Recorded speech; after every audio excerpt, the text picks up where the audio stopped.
All right, welcome back in, everybody. We are Sports Take, JAKIB Sports YouTube Network. I am Rob Ellis, along with Derek Gunn and Barrett Brooks. Thrilled to have our next guest on. First time on the show. Does an excellent job. Phillies and Major League Baseball reporter for the Philadelphia Inquirer. You can follow him on Twitter at Scott Lauber. Scott, well, first off, thanks for squeezing us in before the game, man. And we're obviously clearly jealous of the weather situation that you're in compared to what we're in. I mean, it looks absolutely gorgeous. What's going on, my man? Hey, how are you guys? Good, man. I'll try not to tell you like what the temperature is here today. I know it's a little bit warmer than what you guys have right now. All I heard all weekend. He already did it. See, right. He stuck it in there. Got it in there a little. But Scott, we had snow yesterday, man. We had snow. I was so annoyed watching the broadcast, and the guys are like, "Man, people are complaining how hot it is." It's like, Yeah, no, I know. I actually was home for a few days last weekend and was out of there before it got really kind of hectic, kind of nasty. So it wasn't all that sad to get out of there yesterday. That's for sure. I don't blame you. All right, Scott, let's start with this one, man. You personally, pro or con? And this is a kind of a general question, not specific to each one, but the rules changes that we saw and the impact that it's had from the games that you've witnessed thus far.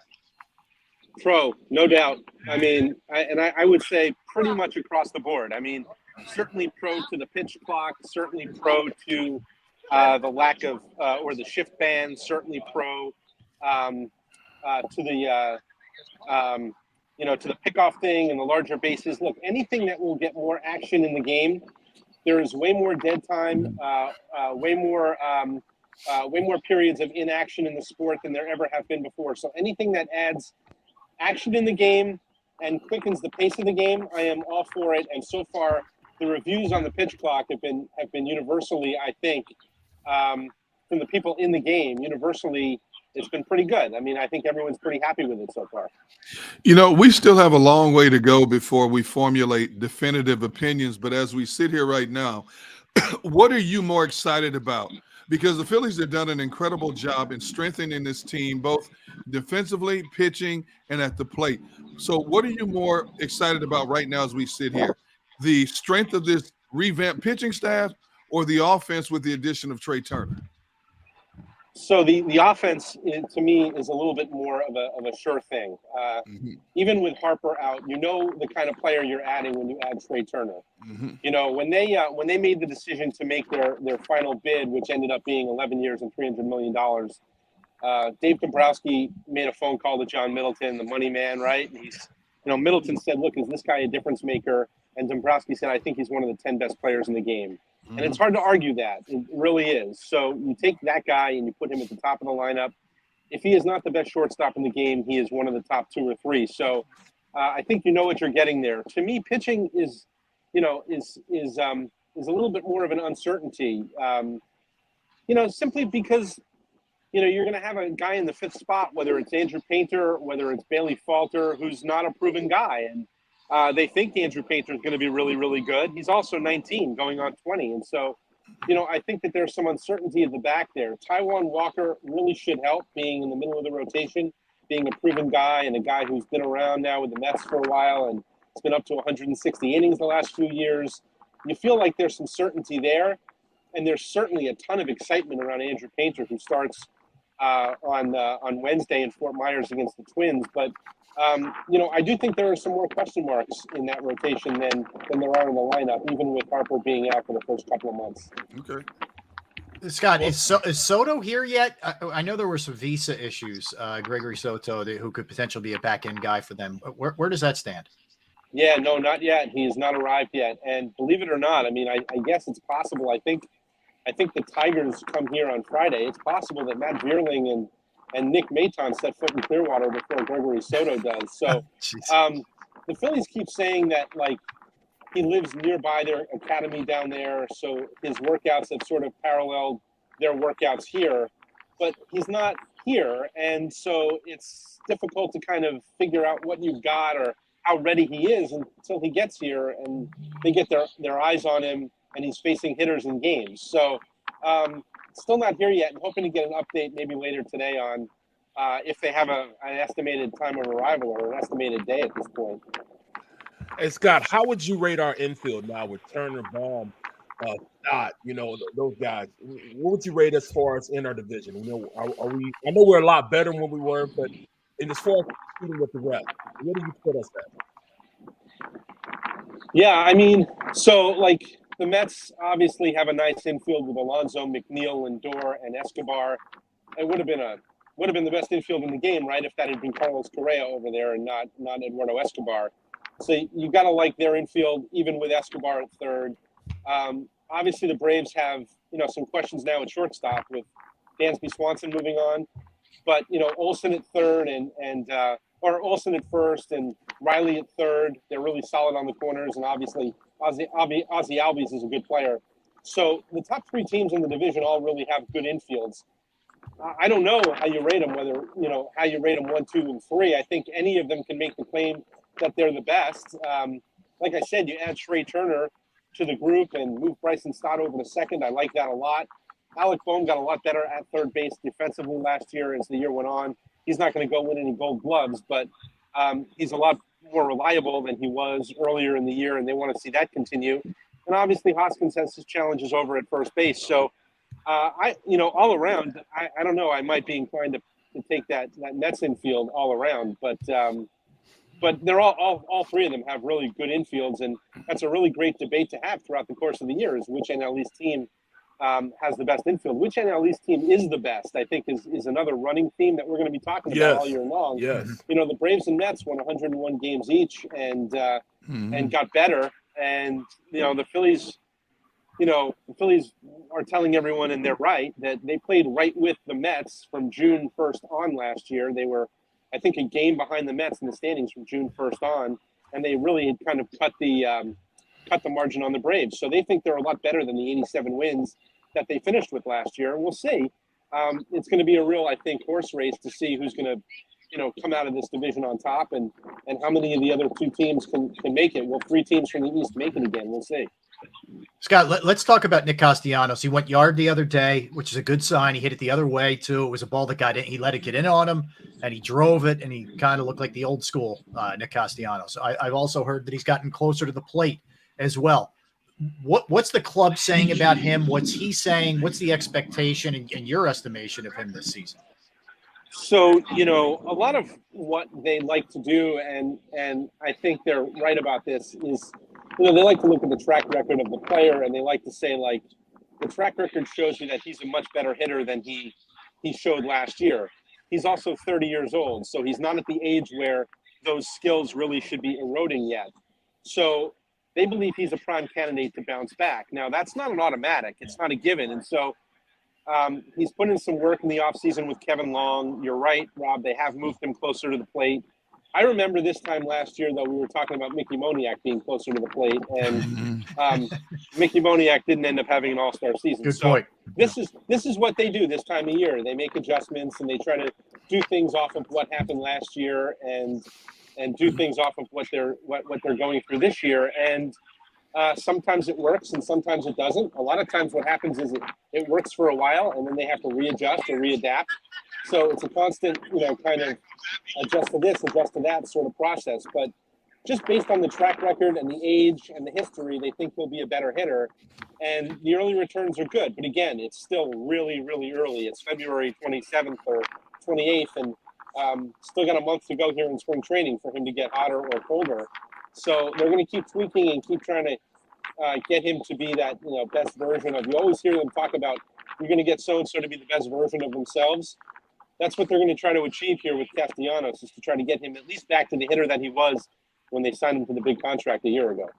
This roster is stacked in so many ways. And when you couple in the fact that they came so close to winning a World Series when so many people didn't even think they would get that far. A lot of people are extremely excited about the prospects of 2023, and rightfully so. Should they maintain that enthusiasm, or from an expert standpoint, should they proceed with caution? Should we take the wait and see approach? I don't. I think there's probably a healthy combination of those two things. Okay. I think that you can certainly be, and I think you should be, optimistic and positive and thinking like, why can't they get back to the World Series? Why can't they come out of the National League, right? I mean, they are a really good team. You're absolutely right. You know, the roster is good, and it's better than it was last year. So there should be optimism, and I don't see why there wouldn't be optimism. But you also have to kind of realize what division they're in and what they're up against, that it's not going to be easy, that there will be adversity along the way. You know, I think what happened last year is certainly unique. You don't usually start 22 and 29, fire your manager, and wind up winning the pennant. And the odds of something like that happening again, like not you know, firing Rob Thompson, but getting off to like such a bad start and putting yourself in a hole and being able to recover, the odds of that happening again, probably not great.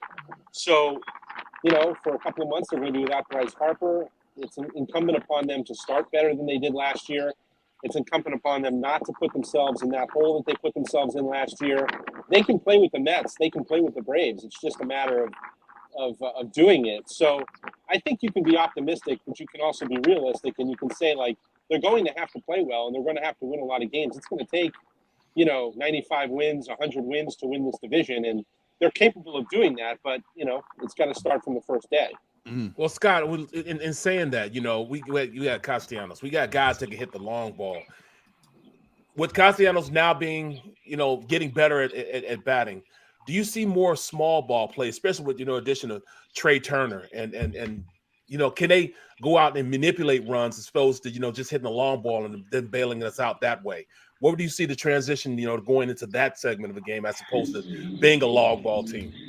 Yeah, it's a good question. I think they're, you know, they're always going to be, you know, they have Schwarber, Castellanos, Harper, Real Muto, Turner. All of these guys can hit the ball out of the ballpark, and so that's always going to be a big part of their offense.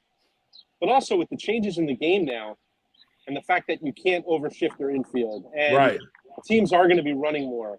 You know, Trey Turner has talked about this a lot. Like, he's going to be expected to run more. He's the fastest runner in baseball. He leads baseball in stolen bases since 2016. He's going to be expected to run more. It's going to be harder to control the run game. So I think that they're equipped, with him at the top especially, to score in other ways. And there are going to be times where they need to score in other ways. They need to make things happen on the bases, or they need to, you know, put runners in motion, or, you know, dare I even say, like, hit and run, do something like that, play the game the way it used to be played. Right.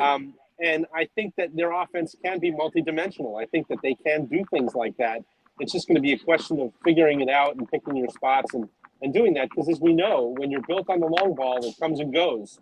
And that's, you know, those are the teams that can get themselves into prolonged slumps or periods of time where they just don't score runs. We've seen that with Phillies teams of recent vintage. So I left out Rhys Hoskins. He's another one. He's good for 30 homers a year, right? So they can certainly score that way. But I think with Turner at the top of the order, they're going to be able to do some things that maybe they weren't able to do prior to having him. Scott, along those lines, do you think the rules changes aid the Phillies maybe more than some other teams? You have the wheels with Turner, you know, coming in here, plus some of the other players that they have with their skill sets.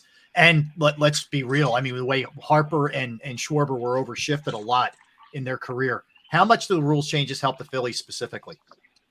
Yeah, so you would think that they would help a player like Trey Turner. You would think that they would help a player like Kyle Schwarber. I asked him about it the other day, the shift specifically, and he said, look, you'd be foolish to be a left-handed hitter and not be excited about this. You know, I saw one estimate somewhere that he had 12 hits taken away in the shift last year. It was probably at least that high, if not more. And so those might be hits this year. There won't be that infielder in shallow right field taken away from him. So, yeah, you would think it would help them, but I'm sure that there are teams all across the league who are pointing to their big left-handed hitter and saying, oh, it's going to help him, or pointing to their leadoff guy who can make things happen on the bases and saying, oh, I think it's going to help us.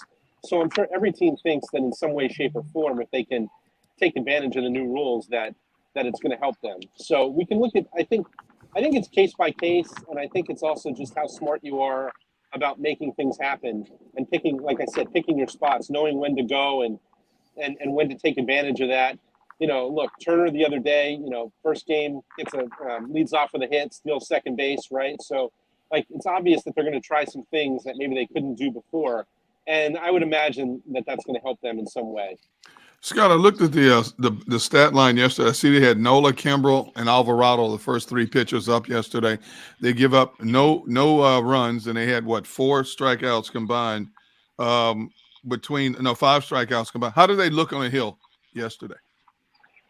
So I think the first time out, you're really just you want them to get out of it and be healthy. You want them to get out of it and feel good, and so A+ on all those fronts. I think everybody made it out of there okay yesterday. Everyone made it out of their first one over the weekend. Zach Wheeler starts here in a few minutes, and they'll look for the same thing from him today, health and stuff like that. And pitchers try to establish things like fastball command in their first time out and wanting to throw strikes and things like that. So again, thumbs up in all of those areas. It's as the spring goes on where they start to incorporate more of their breaking stuff and they try to get a little bit sharper and a little bit easier, mix their pitches a little bit more, that you really get more of a feel for, who really looks good and who really doesn't. So I'd say so far so good. Everyone's been through, everyone who's been to the mound so far, no real hiccups yet. Excuse me. And so obviously Wheeler today, Andrew Painter tomorrow. That'll be one that we all have our eyes on. And then Bailey Falter on Thursday. And he's also competing for that 5th spot in the rotation, him and Painter. So I think we're really going to kind of, be more inclined to look at how they pitched and what they looked like right from the jump than we will for somebody like Nola or Wheeler. But I'd say so far so good with everybody. Scott, I'm curious how the DH/right field, left field, first base, how are they going to sort of work in that rotation of guys? Who do you see? I'm talking about until Harper gets back, obviously.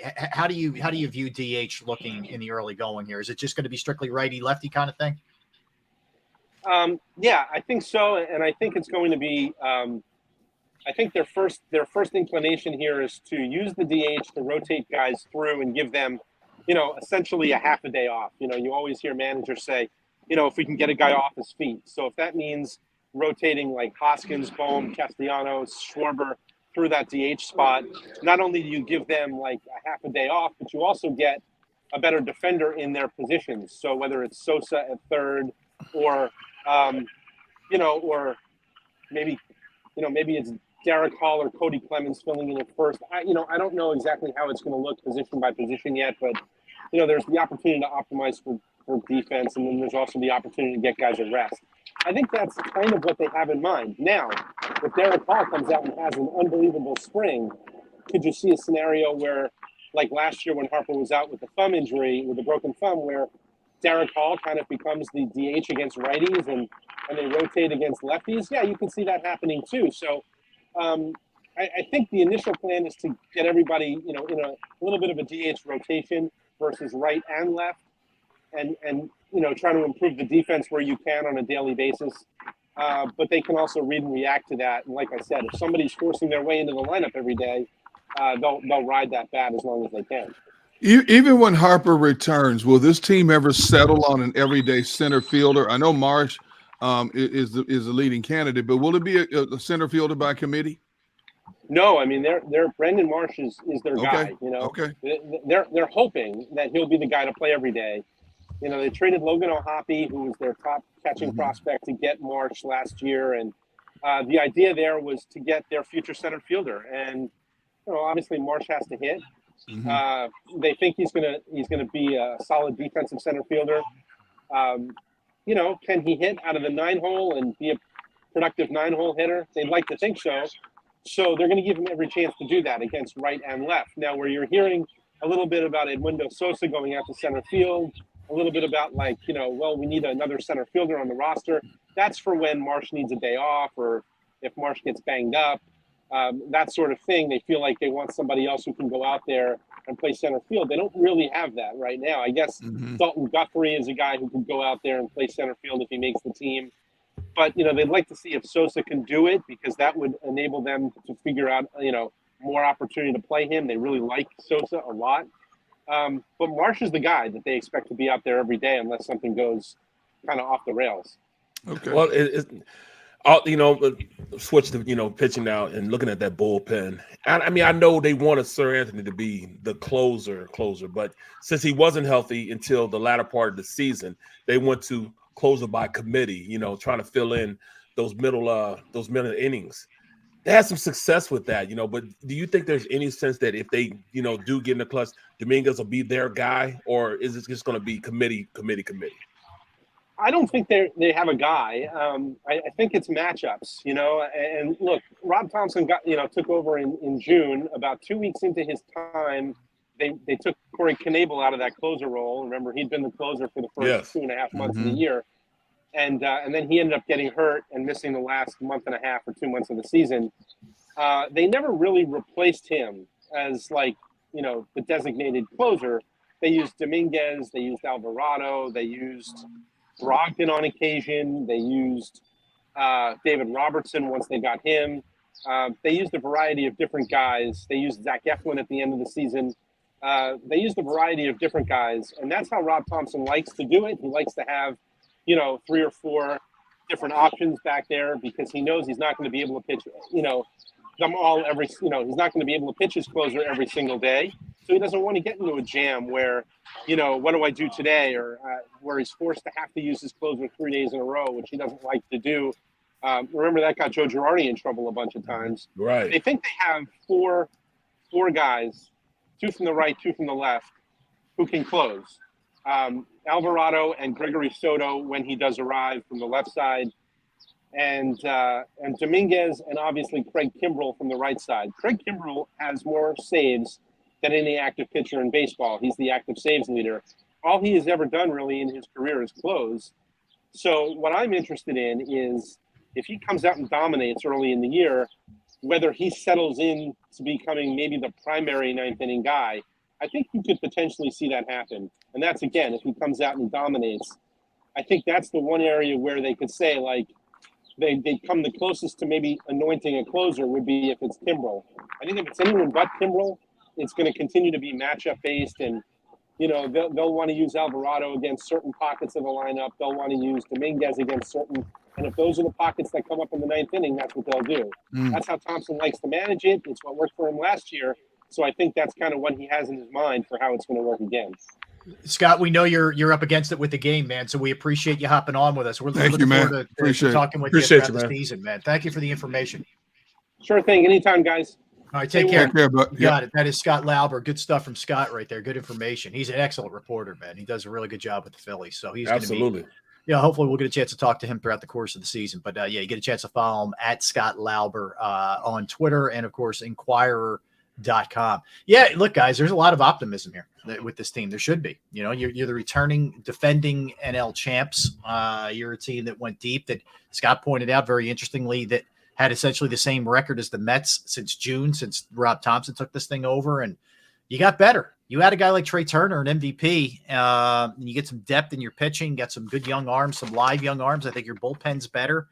There's no reason. And, the tough challenge is going to be getting through a half a season without Harper. That's going to be the challenge. But did you really think that we could get Trey Turner, man? No. I mean, going into this season, I did not think that we were going to be able to pull that off, man. But, they're spending the money, man. So they want the results. Right. That's the one thing is John Middleton's going to be aggressive. And that's an aggressive move. He could have easily said, hey, you got close, man, run it back. And he said, nope, we're not going to do that. Is it fair to say Dombrowski is the Howie Roseman of baseball when you look at what they've done this offseason? The only difference is the National League is a lot stiffer journey than what the NFC was for the Eagles. Very true, Derek. But in terms of assembling this team and picking up not just one, but multiple necessary pieces to make your entire roster stronger. I was just thinking as Scott was talking, as you guys were talking, I said, this Dombrowski's like the Howie Roseman of baseball this year. Yeah. Right. He went out and got it, man. He didn't sit down with his hands, underneath his legs. No. And, he went out there and made moves. He allowed, the GM to go out there and make some moves. And I mean, that just goes to show how much they trust, number one, the skipper. Yeah.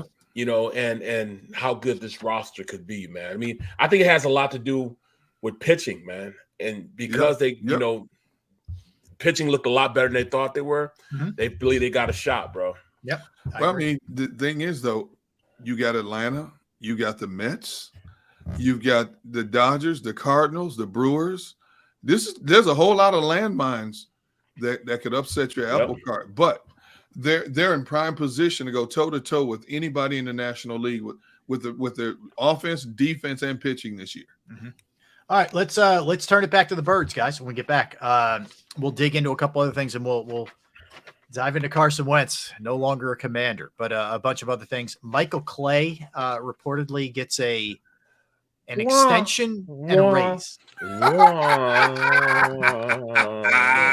right. Let's dive into that when we come back. We'll get a lot of NFL stuff, which we'll get into later. We'll do the Sixers as well. So don't go anywhere. Derek Gunn, Barrett Brooks, Rob Ellis, Sports Take, JAKIB Sports YouTube Network on this Tuesday. Let's talk about Pro Action Restoration. Yeah, Pro Action Restoration is the place that you reach out to if your home, a business that you may own, a property that you may own, goes through the inconvenience and the pain of water, fire, smoke, mold damage, you name it. Pro Action Restoration is on call 24 hours, 7 days a week to assist. I know personally, I've reached out to them on a Saturday, and they got right out. They cleaned up the mess. The crew was professional. The price was right. It was a great experience all around. They are licensed, bonded, fully insured. Pro Action Restoration has been serving the tri-state area for more than 2 decades, and they will work in conjunction with your insurance company. That's big. Again, water, fire, smoke, mold remediation, you name it, they can handle it. Give them a call, 610-623-3760, 610-623-3760, or online at proactionrestoration.com. That's proactionrestoration.com.